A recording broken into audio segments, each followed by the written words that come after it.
What is going on, y'all? Uh, I hope you can hear me because technology is not my friend this morning. But if you can, welcome to the Mission Ready Men briefing here on the SHR Media Network, where we train up warriors, not weaklings. Today is Tuesday, August 26th, in the year of our Lord 2025. And this is a show where Christians can come to get equipped to affirm, speak the truth, and fight back against a culture that is trying to steal your faith, your family, and your freedom.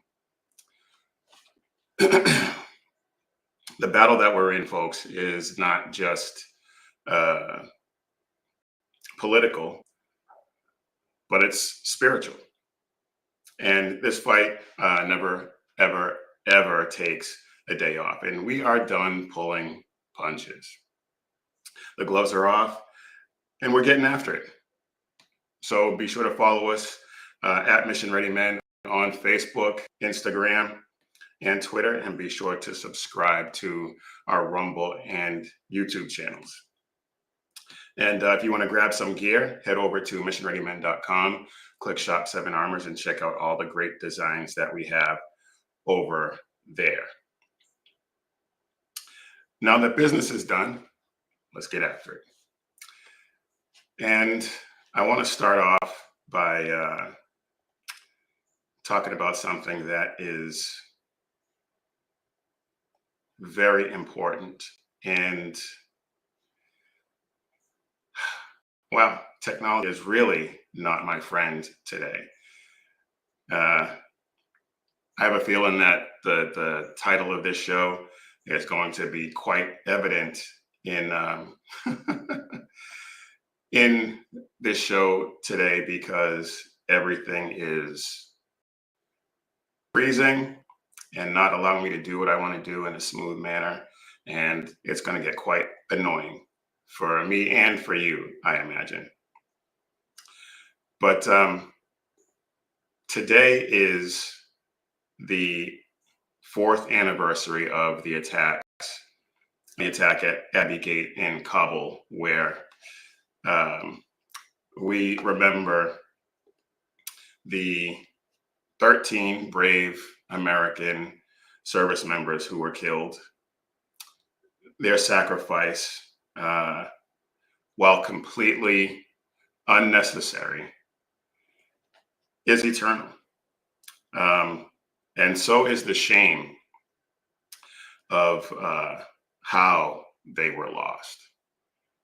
Completely unnecessary. The Biden administration's reckless, chaotic withdrawal from Afghanistan left our troops and our allies exposed, turning what should have been, I don't want to say a simple evacuation, but an evacuation that should have been largely uneventful and safe and orderly, descended into incompetence and chaos.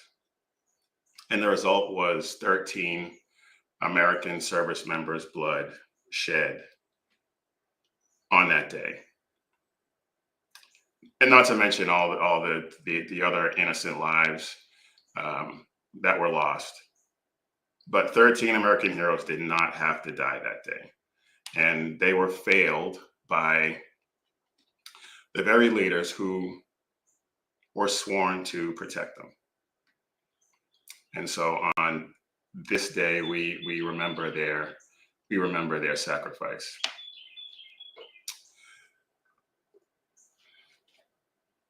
All right. Now that we have remembered them, and it's just one of those things that you never really get over. It's ridiculous. Should never have happened. Completely unnecessary. But we got a packed show. Hopefully things go smoothly. It hasn't started off that way, but we'll see if we can get through it. Um, so the first thing I want to talk about is the executive orders that President Trump signed that sent the left into a complete tizzy, had them clutching their pearls. It was actually kind of glorious to watch. But here's the thing. President Trump is trying to reimagine, well, the left, their thing is they want to reimagine public safety. And Trump wants to reimagine it in the form of handcuffs and jail cells and actual truth in sentencing. And there was a time when crime was just, and a lot of leftists still really believe this, but crime is just an equity issue, that there's no need for, and we're going to get into this a little later too, but there's no need for jails and prisons and things like that if we can just solve the problem of the equity problem as it relates to crime. But it's actually an incarceration issue, and I want to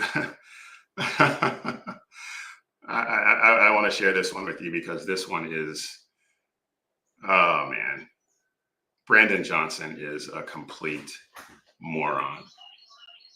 And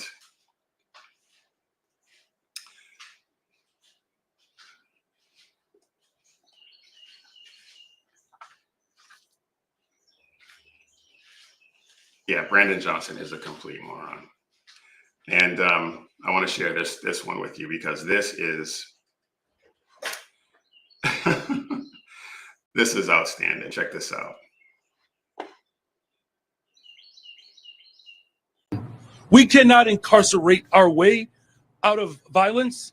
We've already tried that, and we've ended up with the largest prison population in the world without solving the problems of crime and violence. The addiction on jails. Well, I don't know if you could hear that because I couldn't. But he said that you can't incarcerate yourselves out of violent crime. And you absolutely, that's the only way to do it. That is the absolute only way to do it, is to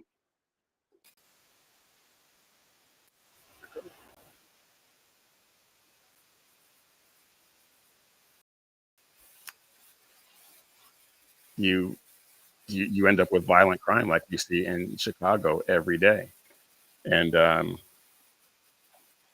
Sean on the Edge of Liberty last night had Hey Jackass up, and just the amount of crime, the murders, the shootings, everything is just ridiculous. Absolutely ridiculous. And it doesn't have to be that way. It doesn't have to be that way. Lock up the criminals. It's really that simple. It's really that simple.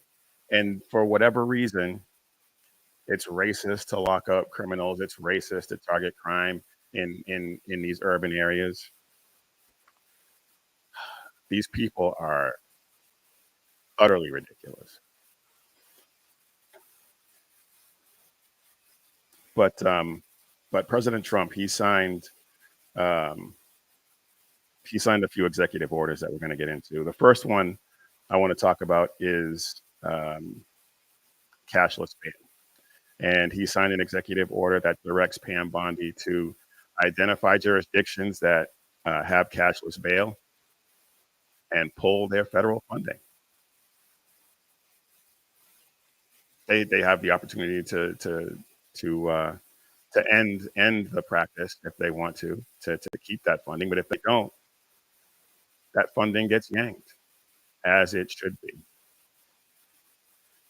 And in DC, since his takeover of the Metropolitan Police Department, suspects are going to be charged federally. And I know a lot of people are up in arms about that. But DC is not a state. DC is and always has been under federal jurisdiction. They were just allowed to run the city. And President Trump is no longer allowing them to run the city into the ground. It's, I think it was a fantastic move. And it should have been done a long time ago. It should have been done a long time ago. There was a time when DC was the murder capital of the world. The world, not the country, the world. And it should have been done then. And the other thing the left is saying is DC crime has been trending downward, so there was no reason for President Trump to do this. Well, down from what is the question? Yeah, the numbers were trending down, but they were still, and we talked about this last time or a few shows ago. It's down, but it's down from a ridiculous high, and it's still higher than it was 10 years ago.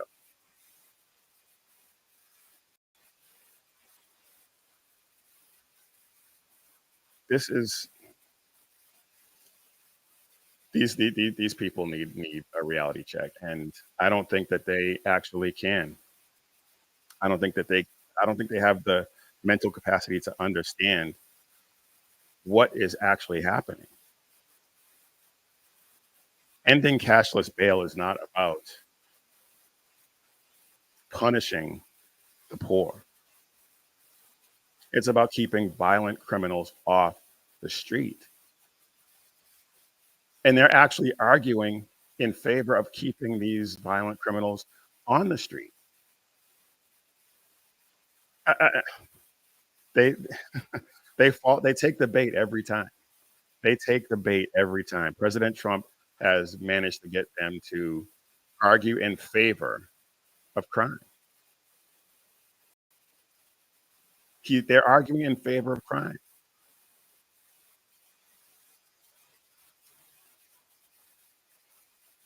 But liberals, leftists like to say that um, it's social justice or something. I mean, they're just incoherent. But there's another executive order that he signed that uh, caused a lot of consternation, and I even disagree with uh, some of my SHR family here because he signed an executive order that criminalizes flag burning and gives people found guilty of it 1 year in jail for um, desecration tied to violence.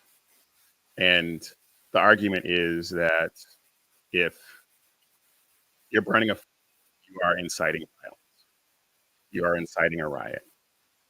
And I completely agree.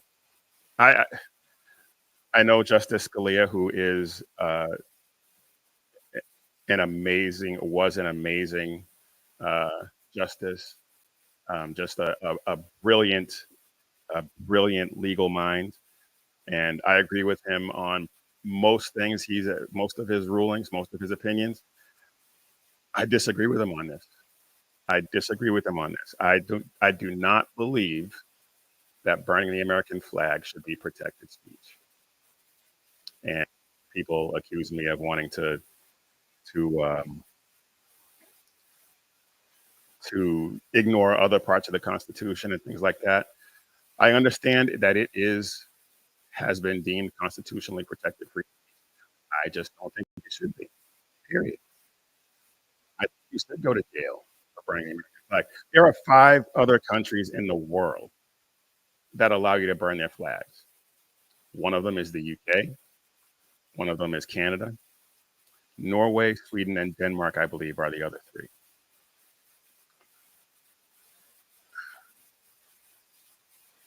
I don't think we should be uh, lumped together with those countries. I think allowing flag burning is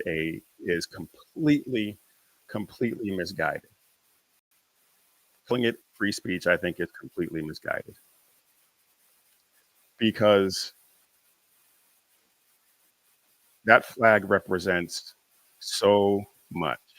So many people fought and died under that flag. So many, just like we talked about in at the beginning of the show, 13 service members came home in coffins draped with that flag. I think it deserves a lot more respect than allowing people to burn it in the name of free speech.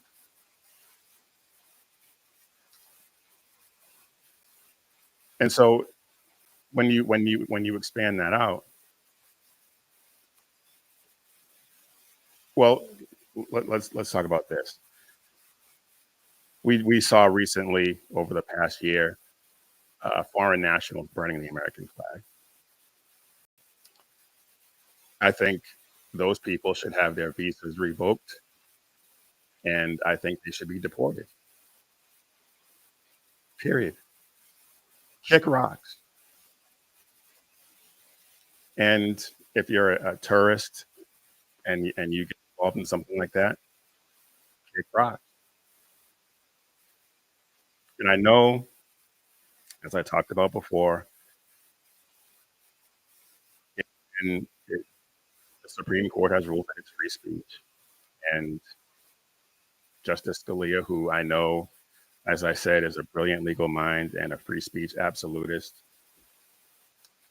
um, I know that a lot of people just respect his opinion on that, and I get it. I just have a different one. And I'm not a legal scholar by any stretch of the imagination. I understand that. So come at me all you want with that. I just believe that the American flag deserves a lot more respect than what it's being given. And President Trump agrees with me. But anyway, the left, the left is melting down. It's calling it fascism, which they have no idea what fascism really means. Every time I see somebody say something is fascist, I ask them to define it, and nobody ever does. Nobody ever does. I think in all the times I've done it, one person did, and he copied and pasted a Chat GPT or a Grok explanation for it, and I just laugh. But they have no idea. But they say it's authoritarian and tyranny. Again, I disagree. And these are the same people. These are the same people, the exact same people who cheer when someone gets jailed or fined for desecrating a pride flag crosswalk. Yeah, same thing. And if they um, in a lot of cases they'll be charged with a hate crime for it. But the flag of our country doesn't deserve that same respect. Sorry, I'm going to argue that till the day I die. I've felt that way since ever since I can remember having an opinion about politics. I felt that way. Before I went into the military, I have always believed that, and I haven't come across any persuasive arguments to the contrary that will make me change my mind on it. Sorry, Sean. Not sorry. All right, let me move on. I spent a little more time on that than I wanted to. I just want to wrap this up real quick. Trump is using his executive pen, his executive authority, to hammer a couple of points. Getting rid of cashless bail stops the revolving door of criminals being arrested and then released before the cop who arrested him is even done with his report. Just insane. And so President Trump wants to put a stop to that, and I agree with him completely. And flag burning, I think, is going to obviously this is going to end up in the Supreme Court again, I think, and it will probably lose. President Trump will probably lose at the Supreme Court on this, and I think that is I think that's a shame. But both of these both of these points serve the same narrative, which is that Democrats, leftists, coddle criminals, think that they're just misunderstood, and and Trump wants to punish them. So in the former president Biden's America, criminals get to walk free, flags get to burn, and in Trump's America, criminals sit in federal prison, and the flag gets the last laugh. And I think that's how it should be. Not sure that's how it's going to work out, as I said, but we'll see. All right, I am way behind on the chat. I can see that the chat has been lively today. Um, Canada Heavy Hall is in the chat. Thanks for being here. BZ, thank you, sir. Um, B is also in the chat. Thank you all for being here. um, I will try to keep better eye on the chat as we go forward. We got a lot to get to today. We have so much that I feel slightly underprepared, and then like I said, technology is not cooperating with me today. My my camera is not functioning properly. My microphone early on was not functioning properly, and my screen keeps freezing, so I have no idea what you are actually seeing, and I can't hear. It's just the whole thing. So bear with me as we get through it. I'm looking forward to watching this back and seeing how how chaotic it is. But let's go ahead and move on, because I want to talk about this next case, and it goes along the same lines with the criminality, and that is Kilmar Abrego Garcia's release, reincarceration, possible and hopefully eventual deportation. Uh, Kilmar Abrego Garcia has been deemed by the Trump administration as a dangerous criminal, and he is. But the courts just let him go. And yeah, they gave him an ankle monitor. Like, those things uh, can't be defeated. But anyway, he is back in ICE custody, so there's that. And he's in detention, and probably eventually will get sent to Uganda. But of course, a federal judge stepped in and put the kibosh on that. This has just been a complete circus, and I can't understand why people are having such a hard time figuring out what to do with this guy. Well, President Trump is not. The DOJ is not. They know exactly what to do with him. They had him gone already, and the court stepped in and overturned that in a ridiculous turn of events. This guy, just to recap, he's been accused of human trafficking. Um, he's been accused of beating his wife.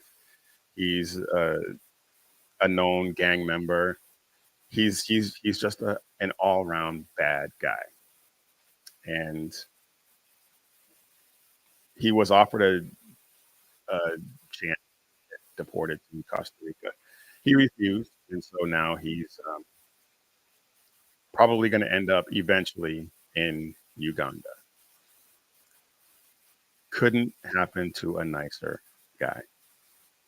But he's currently he's getting this whole thing to play out in ICE detention in Virginia, and it's been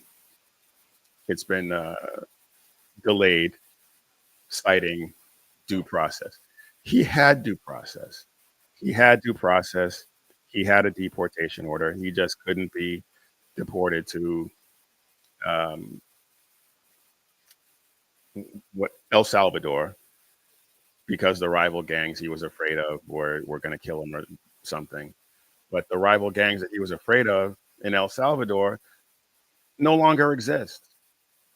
They no longer exist. He has nothing to be afraid of except being in prison for the rest of his life.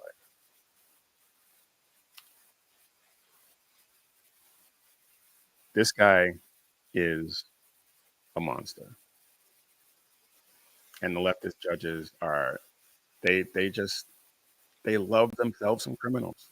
They really do. They love the criminals.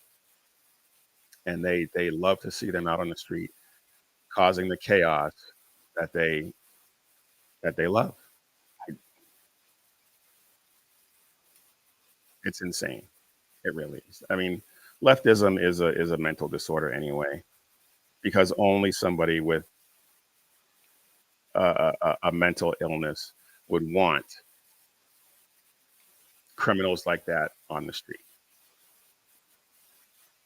And that's why in all these leftist cities, you have this revolving door, cashless bail nonsense, where the criminals just run rampant everywhere.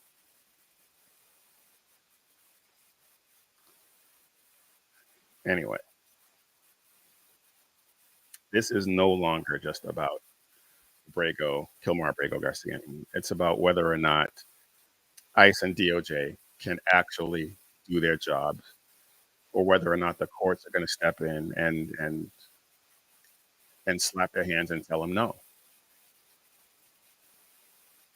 And so it sets up the issue of executive power and authority over versus judicial authority. And when it comes to the safety and security of this country, who should get the last word? Well, I think you know where I stand on that. That should be, not should be, that power, the power of keeping this country safe and everything attendant to that rests in the executive branch.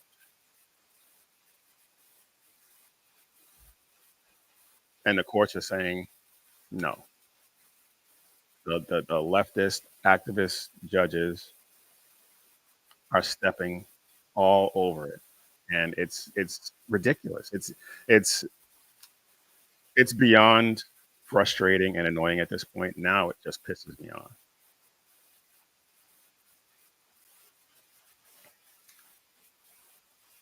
Yes, BZ, you are correct. Garcia was already adjudicated twice and was to be deported. Exactly. You can't keep a country if it intentionally fails to protect and defend itself. 100% correct. If you don't protect itself, you don't protect the country, you don't have a country. It'll be overrun. And we saw President Biden try to do that by importing millions upon millions of illegal aliens whose only objective was to wreak havoc on this country and cause chaos. And that's exactly what they are doing. So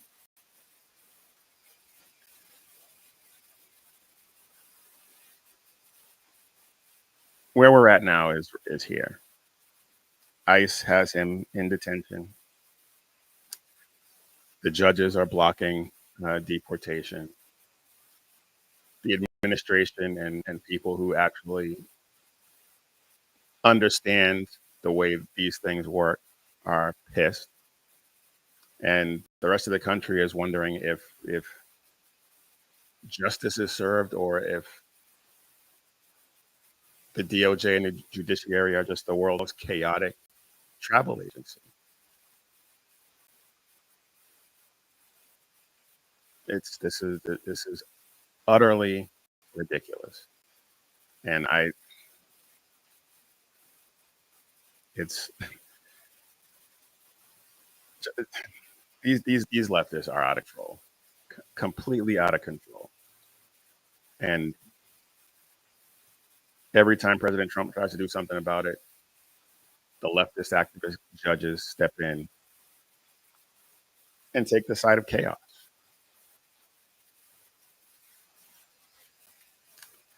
Anyway, um, I spent a lot more time on all of that than I really wanted to, but especially considering how technology is kicking my butt this morning. But anyway, let's get into this, because this is another another thing that has captured the attention in a negative way of the entire country. And of course, I'm talking about the Great Pancake Purge over at Cracker Barrel. And they just pulled a huge Bud Light. They kicked tradition to the curb for minimalism, and, and just got rid of any trace of Americana, American tradition, and took a lighter to $100 million in the process, and and claim that it's modernization, and claim that everybody loves it. If everybody loved it, if the feedback, and we're going to get into that in a second, if the feedback was so great, they wouldn't have lost $100 million just like that. They would not have lost $100 million. But Uncle Herschel, the old gentleman leaning on the Cracker Barrel in the old logo, um, is gone. They kicked him out, and now it's just a flat white screen with the Cracker Barrel words. The CEO said that they're trying to build grow a Cracker Barrel for today and tomorrow. They keep this up, and there may not be a tomorrow for Cracker Barrel, because they're chasing the instant gratification TikTok crowd, and getting rid of any connection to tradition, your grandparents' connection to this type of thing. Just they don't care. They don't care. The CEO of Cracker Barrel was on Good Morning America, and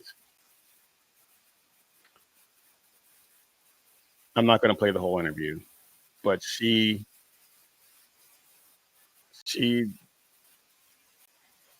I don't know what her issue is, other than that she's a gout, as as BZ likes to say.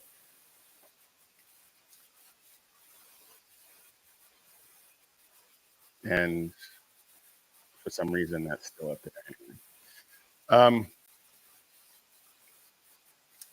A guilty, overeducated white person, and it, just listen to this. And actually, I hope you can hear it, and It's just on my end that it can't be heard, but we'll see.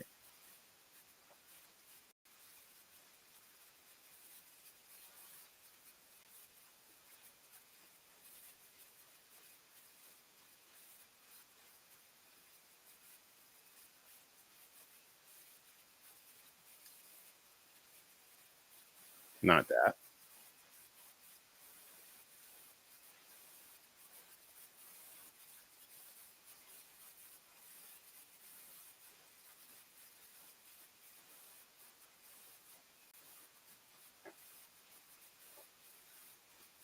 All right, let's try this again.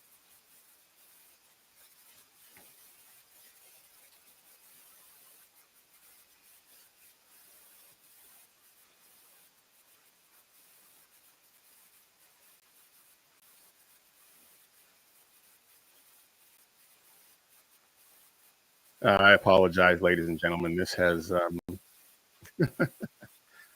I told you this might end up chaotic, and it certainly has.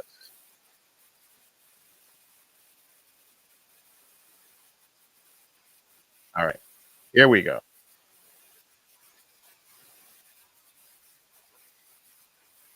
Great value and the great delicious food and the country hospitality we're known for. And we're working hard on that. All right, I got to ask this question. I think Yeah. I probably know the answer. What if all the customers are coming at you hard enough about the look of the restaurant and they want to go back to the old way? Would you do it? Honestly, the feedback's been overwhelmingly positive that people like what we're doing. I'll give you another soundbite. I actually happened to be in Orlando last week with all of our managers. We bring them together and every other year. And the number one question that I got asked, Michael, was, how can I get a remodel? When can I get a remodel? How do I get on the list? Oh, really? So because the feedback and the buzz is so good, not only from our customers, but from our team members. They want to work in a wonderful restaurant. So we're doing everything for our guests and our team members. Well, Julie Messino is one. Wow. The feedback has not been 100% positive.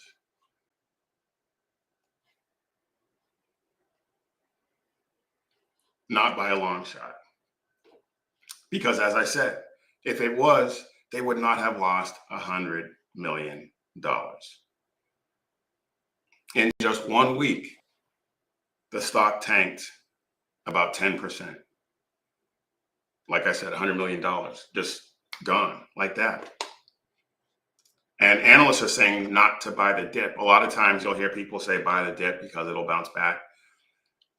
Maybe it will, but some analysts are saying no, don't do that.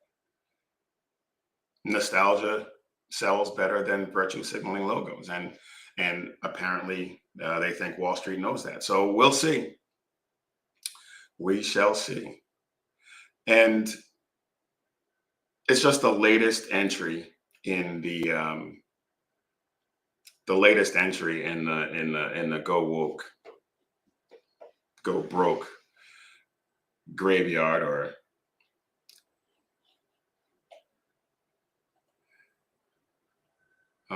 somebody thinks my mic went off again. And it did. I don't know how that happened. Oh, man. This has been a day already. Anyway. This is just the latest entry in the Go Woke, Go Broke Hall of Fame, where billion-dollar brands have just crawled under the porch and died. And the first one, obviously, we're going to get to is Bud Light.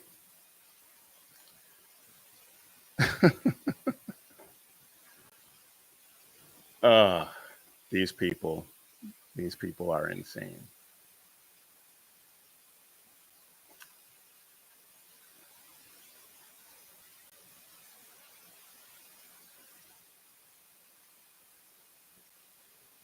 Well, you know what? I'm not even going to bother at this point. This is annoying me, so I know it's annoying you. But of course, we have Bud Light and Dylan Mulvaney, and he destroyed Bud Light. They lost $27 billion in value behind that fiasco, and they deserve it. They've bounced back a little bit, but not completely. And then we have Target. They Target. They had their fiasco with the Pride merch in the children's section, and parents said absolutely not, and their sales cratered, and that's a good thing. And then Disney, their stock plunged, and if you look at their 5-year, and I'm going to see if I can actually share this one.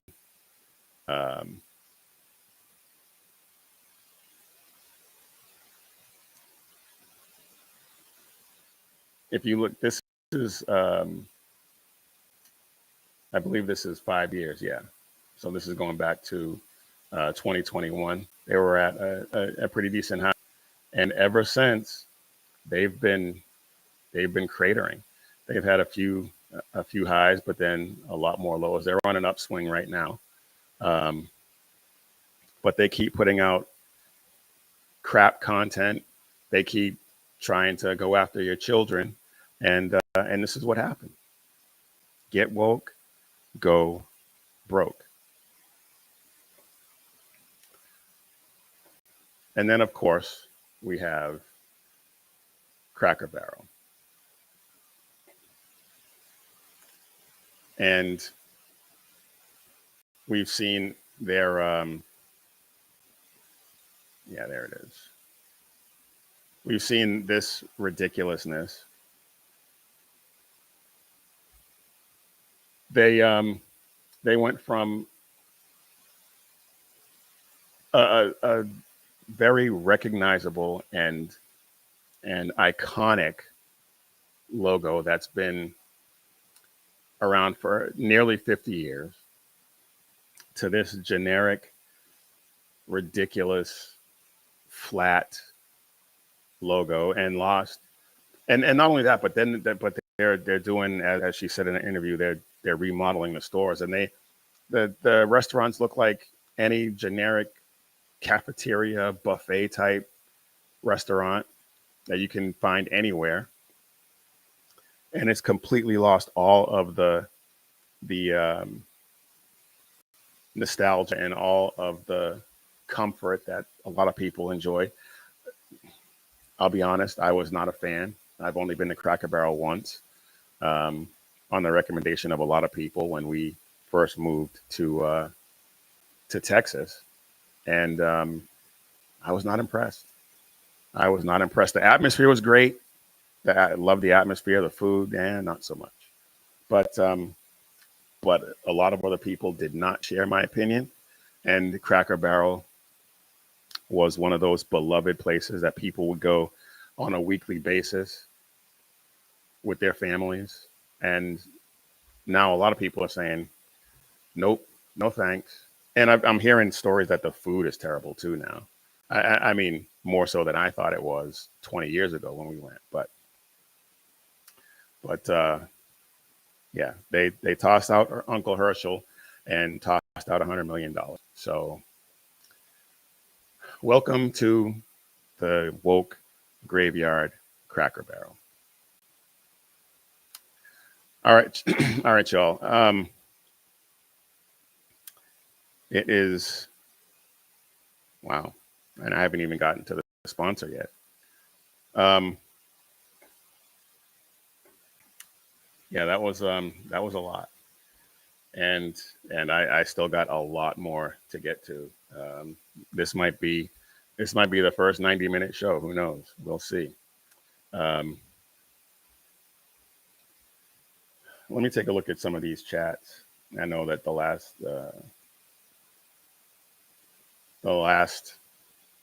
time the chat just wouldn't leave the screen. So BZ says that there is nothing unique about Cracker Barrel anymore, which tells me that they're intending to eliminate the name itself and start over. That would not surprise me. That would not surprise me at all. Because everything that these people are doing is about reshaping everything in their image, and their image is bland. Their image is their image is getting rid of anything that represents tradition, anything that represents American culture. They just want to wipe it all out. So that wouldn't surprise me at all, BZ. Not at all.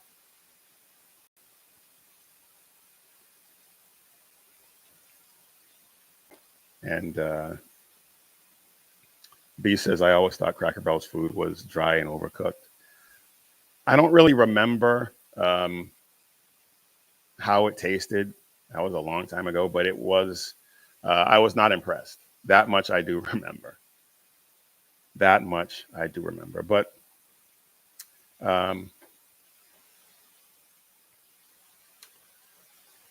right now I want to get to a word from our sponsor now that we're 50 minutes into the into the show. But today's show is brought to us by Patriot Mobile, and now more than ever, your vote just isn't enough. You need to make sure that your dollars, your resources go to companies that fight for what you believe in, and that's why we switched to Patriot Mobile. And Patriot Mobile has been an outstanding value for us. They are America's only Christian conservative wireless provider. They don't just talk about their values, they actually do something about it. They back up what they say. A portion of every dollar that you spend with them goes to pro-life, pro-family, and pro-freedom organizations. And right now, you can get a free month of service when you go to patriotmobile.com and use promo code Jackson, or call 972-PATRIOT and use promo code Jackson. Defend freedom with every call and every text you make. Switch to patriotmobile.com today. patriotmobile.com/Jackson. All right, y'all. I am Big E, and you are watching or listening to the Mission Ready Men briefing on the SHR Media Network, where you can catch my good friend who I disagree with on some things, Sackhead Sean with The Edge of Liberty, every Monday and Wednesday at 11 p.m. Eastern, 8 p.m. Pacific. The Reaver of Common Sense with Jersey Joe every Monday and Friday at 9 p.m. Eastern, 6 p.m. Pacific. He's been on a bit of a hiatus, dealing with some issues, but he should be back. I believe he's going to be back this Friday. I could be mistaken, but if not, he will be back soon. And then we have BZ, who's in the chat. Thanks for being here, BZ, with the Berserk Bobcat Saloon every Tuesday and Thursday at 11 p.m. Eastern and 8 p.m. Pacific. And he will be on tonight. So please be sure to check him out and like and subscribe all of those great shows. Subscribe to the channel and pray for us to have a huge breakthrough so that we can reach as many people as we possibly can. We are at 601, I believe, subscribers. So please share this with everyone that you know and get them to like and subscribe and check us out as well. All right, now back to our regularly scheduled programming. And this is something that I've been wanting to talk about for a while. And I saw something online the other day that made me decide that I was going to go ahead and do it today. And I want to talk about the Crusades. And yeah, I know that's a hard left turn. I get it, but just bear with me and you'll see where I'm going with it.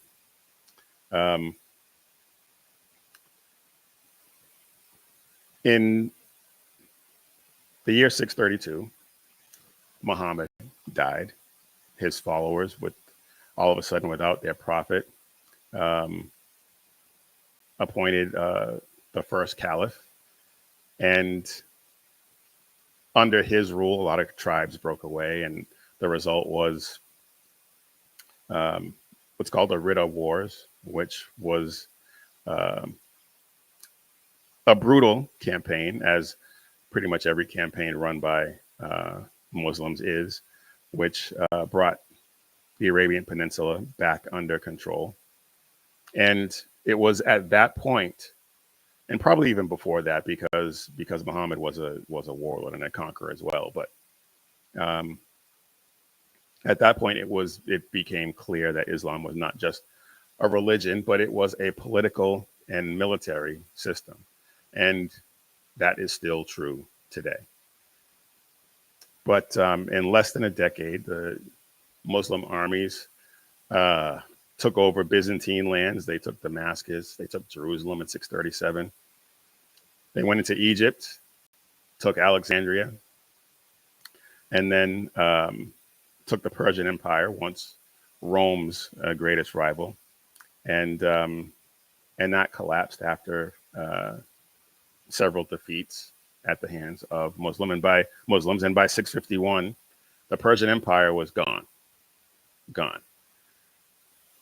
And then in 661, there were a number of bloody disputes. And one of their caliphs was assassinated. And that was what sparked the split between the Sunni and Shia Muslims. But that just accelerated the conquest. And they expanded across continents. They took power, took Damascus, and then armies surged across North Africa, crushing everyone in their path, which is what they want to do now. By 711, they hit the Strait of Gibraltar.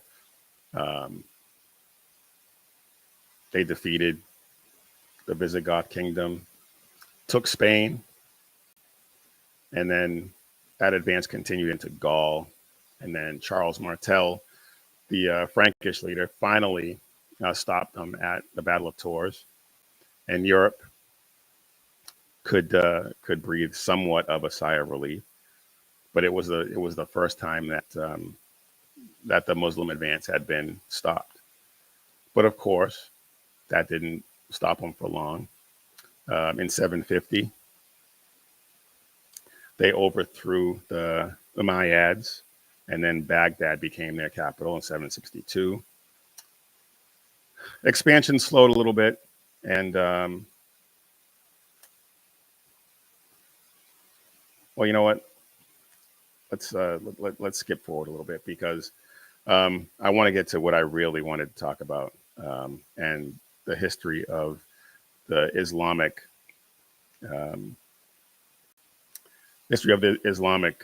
advances. While I'm interested in it, I understand why people might not be. But in the 11th century, in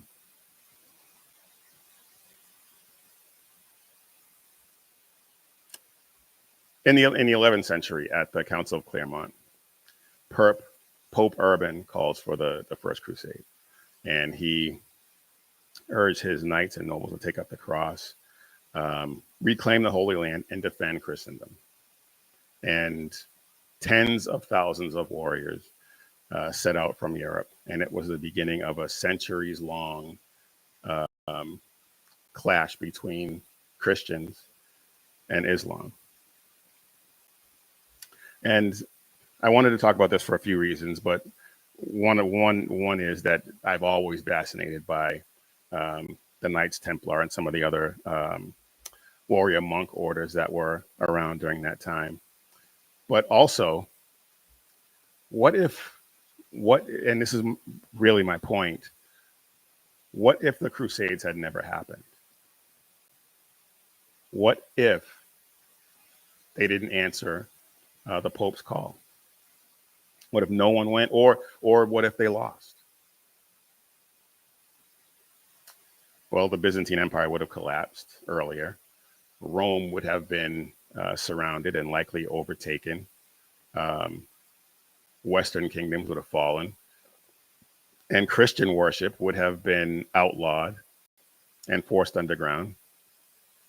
And believers would have faced three choices: convert, flee, or live as second class subjects under Dehemi laws. Nothing's changed. Nothing's changed. That is how Islam operates to this day. And because the Crusades happened, Christian scholarship survived, Bible translation spread into common languages, Latin and Greek texts were preserved, monastic scribes kept the scriptures alive until the printing press made them unstoppable.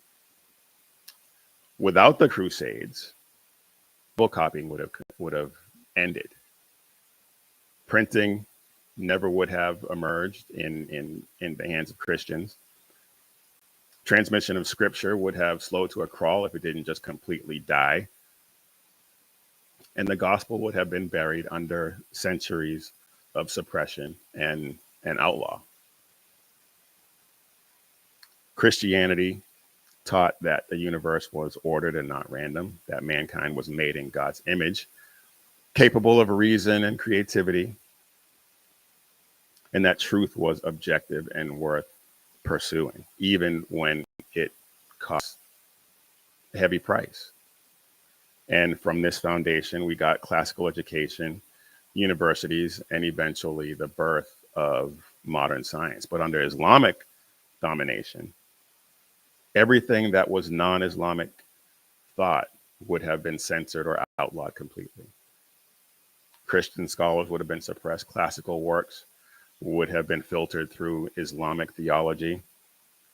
And inquiry outside of approved Islamic boundaries would have been, again, outlawed, or at the very least treated with extreme suspicion. If there were no Crusades, the West as we know it would not exist. If they had not held the line, if they had not answered the call, the West would never happen. There would have never been a Renaissance, no Reformation, no Enlightenment, no modern doctrines of human rights, which are all rooted in Judeo-Christian values and worldview. Europe would have been absorbed into a caliphate, and that would mean no individual liberty whatsoever. That does not exist in the Islamic world.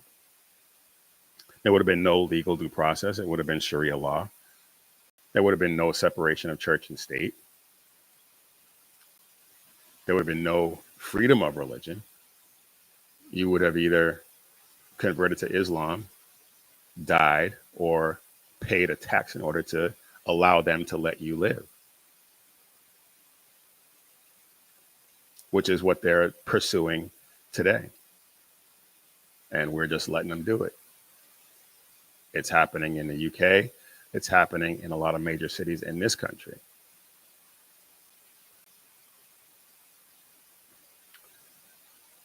History unfolded the way it did, I believe, because I believe God ordained it that way, first and foremost. I believe that God called them to answer that call and guided them to victory. I believe that with all my heart. But they did answer the call. The men had a mission and they were ready for it, and they answered the call. And as I said, if they hadn't, the West would not exist. The West as we know it would not exist. And so when I hear people talk about how the Crusades were brutal and they killed people in the name of God and all this other stuff, they were not perfect. There were people who committed war crimes, absolutely. They were not perfect.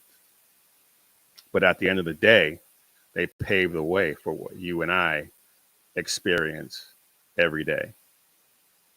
And without it, we would be living under Islamic law. And that's not to say that somewhere down the line there couldn't have been some sort of rebellion that pushed it back. Maybe, possibly. But where I am thankful that they answered the call then, and those crusades happened, and I'm happy that grateful that we're here today to look back and be thankful. And whenever you hear somebody talk about how the crusades were wrong or whatever the case may be, just know that that person does not understand history. And you can try to educate them if you want to, but chances are they're not going to hear it. But anyway, folks, I do want to. There's a couple other things I wanted to, and so we're good. We're going over. I don't know if we'll hit 90 minutes, but we're definitely going overtime.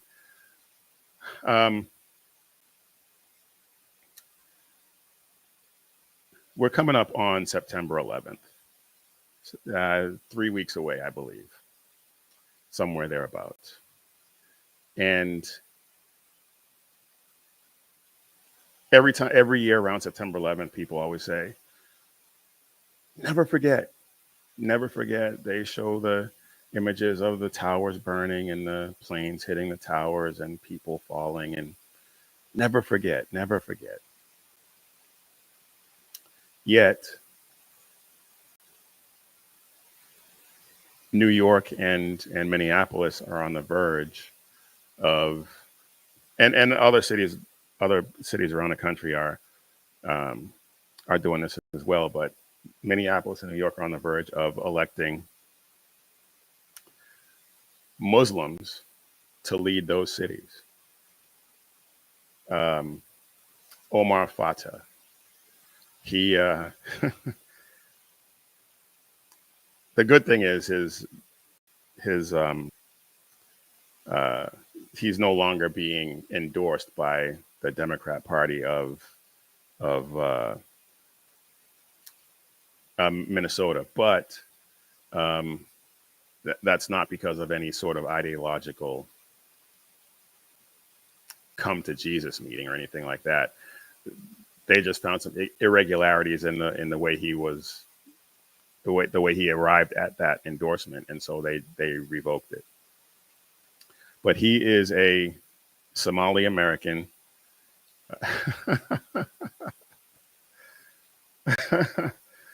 BZ. Yes. The Captain Phillips terrorist. And I don't have a side-by-side, but yes, they look exactly alike.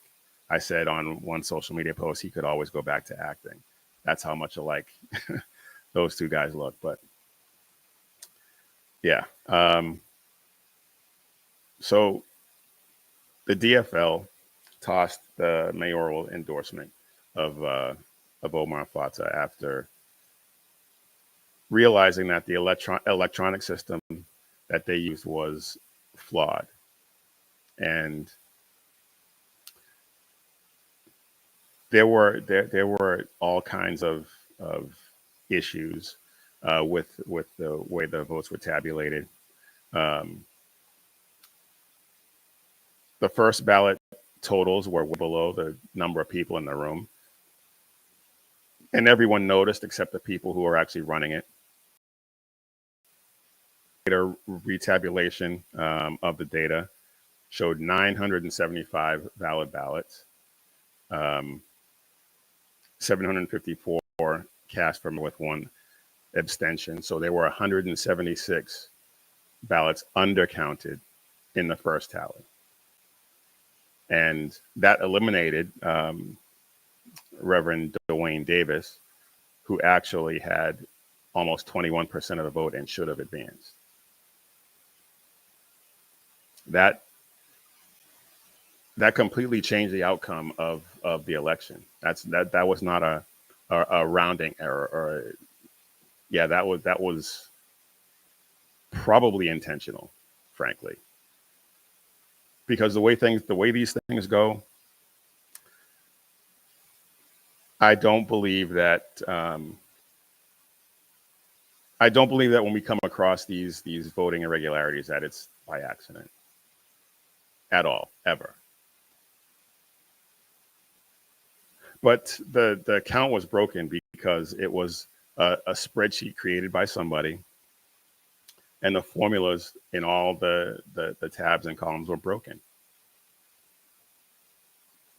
And then the tabulation ended up on somebody's personal laptop in the middle of the count. I don't even know how that happened. And a master check-in of all the votes was not secured, and a whole voting ward credentials book was misplaced, lost. Just the whole thing was completely chaotic.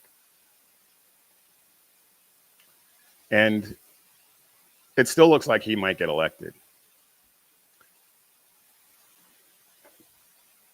Let's see, do I have, there was, he had a rally where, I don't have it, but he had a rally where not a word of English was spoken for the first 40 minutes of the rally. They were singing songs in whatever language they speak in Somalia. Everyone who got up to the microphone to speak was speaking in whatever language they speak in Somalia. And it wasn't until he finally got up and his first words were the Muslim greeting. And then he said his name and that he was a state senator running for mayor. Those were the first English words spoken.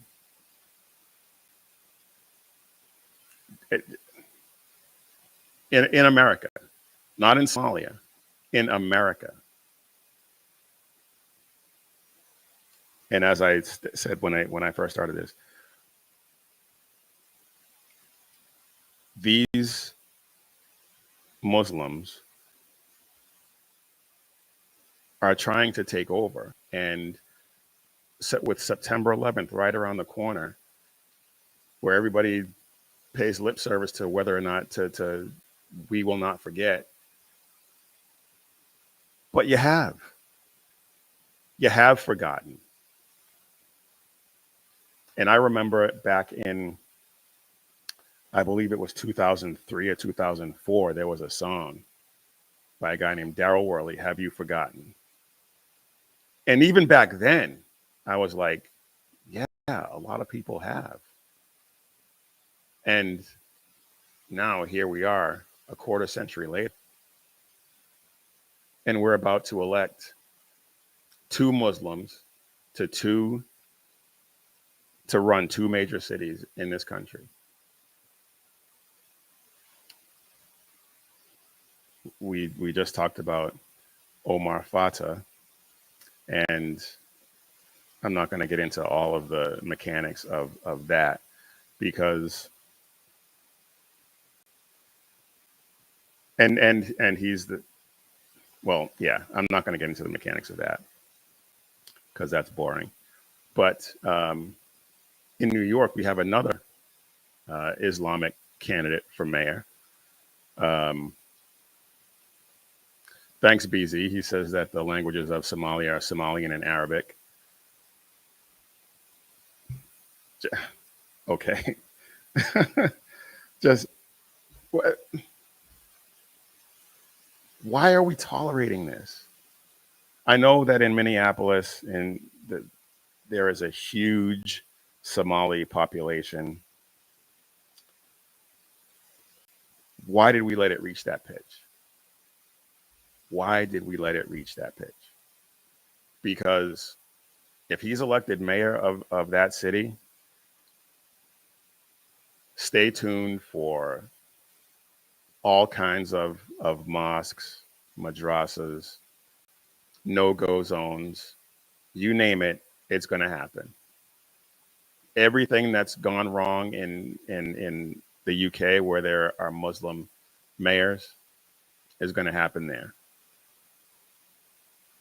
I mean, one could argue that Somalia, that Minneapolis is already a no-go zone because the Somali population is just completely taken over. But anyway, in New York, we have another communist candidate for mayor in Zohran Mamdani, and just so that we can acquaint ourselves with Mr. Mamdani, let's take a look at this, because this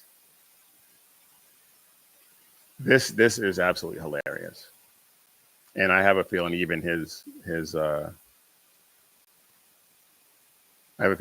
Muslim compatriots are probably embarrassed by this. But check this out.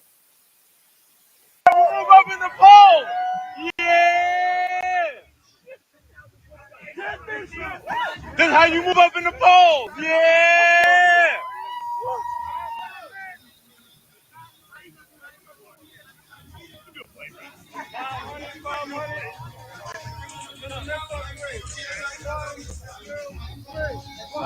Yeah! Let's go, let's go, let's go, let's go, let's go! Yeah! Let me get one more! Let me get three! Let me get three! Zohran Mamdani, however you pronounce his name, could not bench press 135 pounds for 2 reps by himself. The guy who was spotting him, he did all the lifting. He lifted it all. He got no help from Mamdani, and I would love to hear from him. I would love to see if somebody could find him and hear from him and see how that really went, and maybe he's a fan and wouldn't out him that way. But anyway, so yeah, that's the poster child of the new left. He's a communist, and he's a complete beta who can't lift 135 pounds. He's also a DSA darling. He wants, and this is the real point, he wants New York to stop enforcing misdemeanors, because why should a little thing like drunk driving or assault clog up the justice system, right? That's what he's saying. And he, yeah, here it is. Let's take a look at this one too, because this is, and I looked at the DSA's website, and this is straight out of the DSA's platform, Democrat Socialists of America. He wants to end the enforcement of misdemeanors, or what he calls non-serious crimes. And as far as he's concerned, third-degree assault, petty larceny, which is anything up to $1,000, menacing, third-degree drug possession, DWI, he says, is a non-serious crime and should not be enforced. Is he okay? Forcible touching, sexual assault, sexual misconduct, second-degree sexual misconduct, second-degree sexual abuse, and third-degree ID theft. All and that's not a comprehensive list by any stretch, but those are just some of the things that he believes are non-serious and should not be enforced by the police in New York. He is absolutely insane. Insane. Just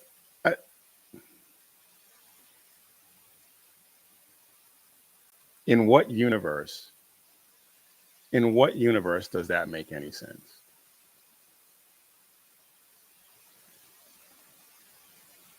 Now, the left will say, well, yeah, that's what he wants, but he can't change the law. Those are dictated by the state, and so there's really not anything he can do. But he can dictate what NYPD priorities are. He can lean on the district attorneys in those jurisdictions and tell them not to prosecute certain. And we already have DA Twinkies over there in Manhattan who's not prosecuting a lot of crimes anyway. So I mean, this is really just going to be the next logical step. And the DSA, they do call for, I don't know why he's still on there. Get him out of there.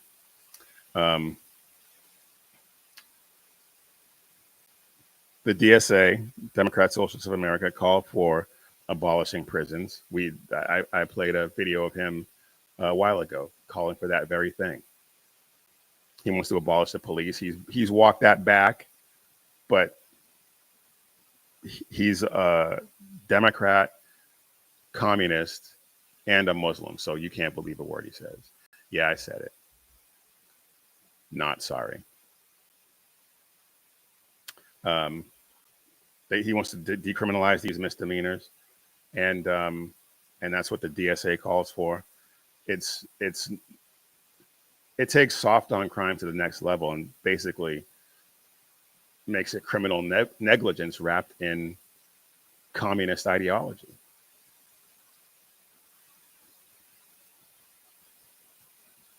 Shoplifting, drug possession, DUI. No weapon assaults, because I guess getting punched in the face is what, character building or something? And yeah, you could say that for boys growing up and whatnot, but I mean, when you're just walking down the street minding your own business and you're a middle-aged woman and you get punched in the face and there are videos showing exactly that, well, that's just insane. Subway fare evasion, parole violations.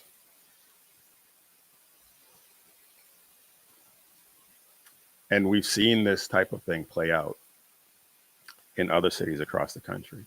In San Francisco, Prop 47 turned shoplifting into a slap on the wrist.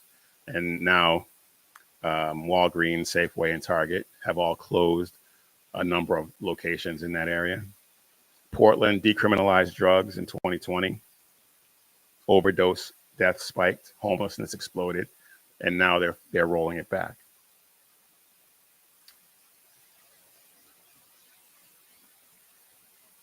I do, BZ. I do remember the knockout game in New York City and St. Louis, and people did die because of it. And he wants to make that, he wants to decriminalize that. In Chicago, they refused to prosecute thefts under $1,000, and organized smash and grabs became a thing. In Seattle, the judges dismissed thousands of misdemeanor cases to ease caseloads. And of course, petty crime skyrocketed, and the downtown area just collapsed, completely hollowed out, because businesses can't survive in that kind of environment.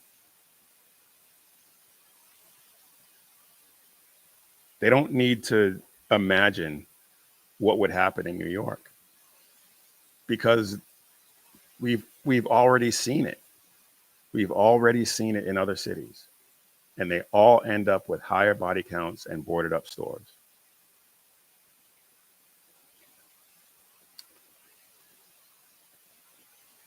Mamdani says he doesn't support defunding the police anymore.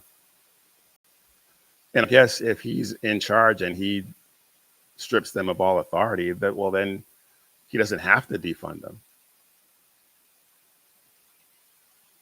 Just ridiculous.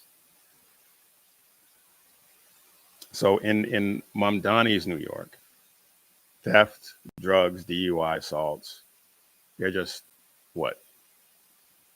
Community activities? Only murder, I guess, is considered serious in Mamdani and the DSA's worldview. But you'll be dead, so you won't be able to file a complaint.